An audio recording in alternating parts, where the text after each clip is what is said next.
暹罗老六记录在泰国生活的点点滴滴。老六今天和媳妇儿的午饭呢，准备吃这个海南鸡饭啊，虽然不怎么健康，不过街边摊也没啥可选的了，白斩鸡啊、炸鸡啊都有。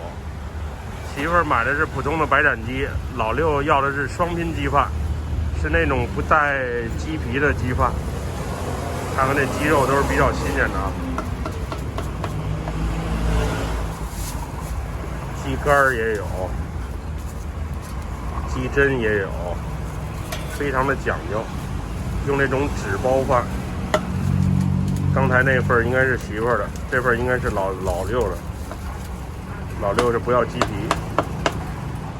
看看远处的那个锅里啊，炖的都是这个白斩鸡。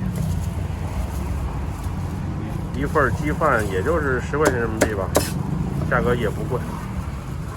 媳妇儿又给这个姥姥买了份这个粥，应该是松花蛋的粥啊，猪肉松花蛋。看这个粥熬的特别的稠，也是用袋儿装。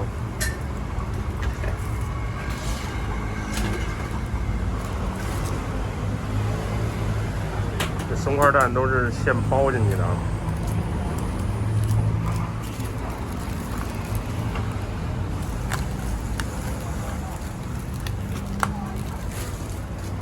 看看这个3份美食一共多少钱？双拼鸡饭、海南鸡饭，外加这个皮蛋瘦肉粥一份，一共120铢，约合人民币也就是20块钱。现在启程回家吃饭。今天这饭有点晚，现在都快2点了。刚才一直在打电话。哒哒哒哒，这个是老六的双拼鸡饭啊。这一顿卡路里有点高，没有蔬菜，唯一的蔬菜就这几根黄瓜。不过这个菜汤还是不错的啊，酱料也都备齐了。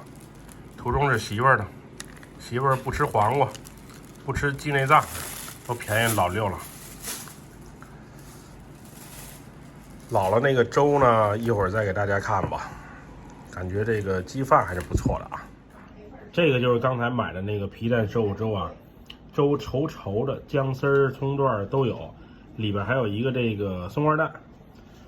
老妈和姥姥以及老爸再配上那个其他的菜一吃，一顿简单的中午饭就这么完成了。